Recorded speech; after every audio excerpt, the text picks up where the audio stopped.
నమస్తే SV news కి స్వాగతం. పేపర్ లీకేజ్ కి బాధ్యత వహిస్తూ కేంద్ర విద్యాశాఖ మంత్రి ధర్మేంద్ర ప్రధాన్ రాజీనామా చేయాలని, నేషనల్ టెస్టింగ్ ఏజెన్సీ ఎన్టీఏను రద్దు చేయాలని డివైఎఫ్ఐ, ఏఐవైఎఫ్, పీవైఎల్ రాష్ట్ర కమిటీలు డిమాండ్ చేశాయి. జూలై 24న విద్యార్థి సంఘాలు చేపట్టిన విద్యా సంస్థల బంద్కు సంపూర్ణ మద్దతు ప్రకటిస్తూ విద్యార్థులు, ఉపాధ్యాయులు, తల్లిదండ్రులు, మేధావులు, ప్రజలు పెద్ద ఎత్తున సహకరించాలని పిలుపునిచ్చాయి. బుధవారం సుందరయ్య విజ్ఞాన కేంద్రంలో బంద్ పోస్టర్ను ఆవిష్కరించిన సందర్భంగా నాయకులు మాట్లాడుతూ నీట్ పేపర్ లీకేజీతో విద్యార్థుల భవిష్యత్తు ప్రమాదంలో పడిందని ఆందోళన వ్యక్తం చేశారు. జాతీయ స్థాయి పరీక్షల్లో వరుసగా పేపర్ లీకేజీలు జరుగుతున్నా కేంద్ర ప్రభుత్వం సమర్థవంతమైన చర్యలు తీసుకోవడంలో విఫలమైందని విమర్శించారు.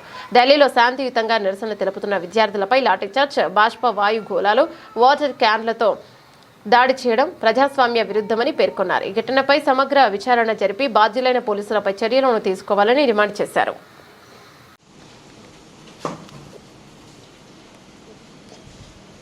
ఆనగంటి వెంకటేష్, డివైఎఫ్ఐ తెలంగాణ రాష్ట్ర కార్యదర్శిని. కేంద్రంలోని బీజేపీ ప్రభుత్వం నీట్ పేపర్ లీకేజ్లకు బాధ్యత వహిస్తూ విద్యాశాఖ మంత్రి ధర్మేంద్ర ప్రధాన్ ని రాజీనామా చేయించాలని చెప్పేసి గత కొన్ని రోజులుగా విద్యార్థి యువత శాంతియుతంగా నిరసన తెలియజేస్తా ఉంటే కేంద్రంలోని బీజేపీ ప్రభుత్వం ఢిల్లీ పోలీసులచే విచక్షణ రహితంగా లాఠీ చార్జీలు, అదేవిధంగా బాష్పవాయు గోళాలను ప్రయోగించి తీవ్రంగా గాయపరిచిన పరిస్థితి ఢిల్లీలో మనం చూసినాం. దీన్ని తీవ్రంగా ఖండిస్తా ఉన్నాం.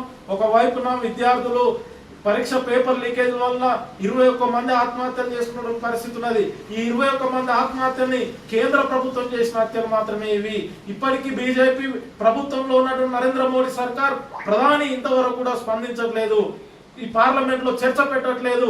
పేపర్ లీకేజ్లకు వరుసగా ఘటనలు జరుగుతా ఉన్నాయి. దేశంలో అనేక మంది ఈ దేశంలో ఉన్నటువంటి విద్యార్థుల యొక్క జీవితాలతోని చెలగాటమాడుతున్న పరిస్థితి ఈ కేంద్ర ప్రభుత్వం చేస్తా ఉన్నది. ముఖ్యంగా బీజేపీ పాలిత రాష్ట్రాల్లో వరుసగా పేపర్ లీకేజ్ జరుగుతూ ఉన్నాయి. ఒక జాతీయ స్థాయి ప్రమాణాలు కలిగినటువంటి ఎంట్రన్స్ టెస్టుల్ని ఈ రోజు నేషనల్ టెస్టింగ్ ఏజెన్సీ కుంభకోణాలు ఒక్కొక్కటి బయటపడుతున్న పరిస్థితి ఉన్నది. ఈ పేపర్ లీకేజ్ వల్ల దేశంలో ఉన్నటువంటి విద్యార్థులు తీవ్రంగా నష్టపోతున్నారు. కాబట్టి నీట్ పేపర్ లీకేజ్ బాధ్యత వహిస్తూ కేంద్ర విద్యాశాఖ మంత్రి ధర్మేంద్ర ప్రధాన్ రాజీనామా చేయాలని, అదేవిధంగా ఢిల్లీలో శాంతియుతంగా పార్లమెంట్ మార్చ్ నిర్వహిస్తున్నటువంటి విద్యార్థి యువత పైన లాఠీ చార్జీలను, అరెస్టులను, కేసులు నమోదు చేయడాన్ని తీవ్రంగా ఖండిస్తూ, అదేవిధంగా నేషనల్ టెస్ట్ ఏజెన్సీని పూర్తిగా రద్దు చేయాలని చెప్పేసి జూలై 24న విద్యా సంస్థల బంద్కు యువజన సంఘాలు పూర్తిస్థాయి మద్దతు తెలియజేస్తా ఉన్నాయి.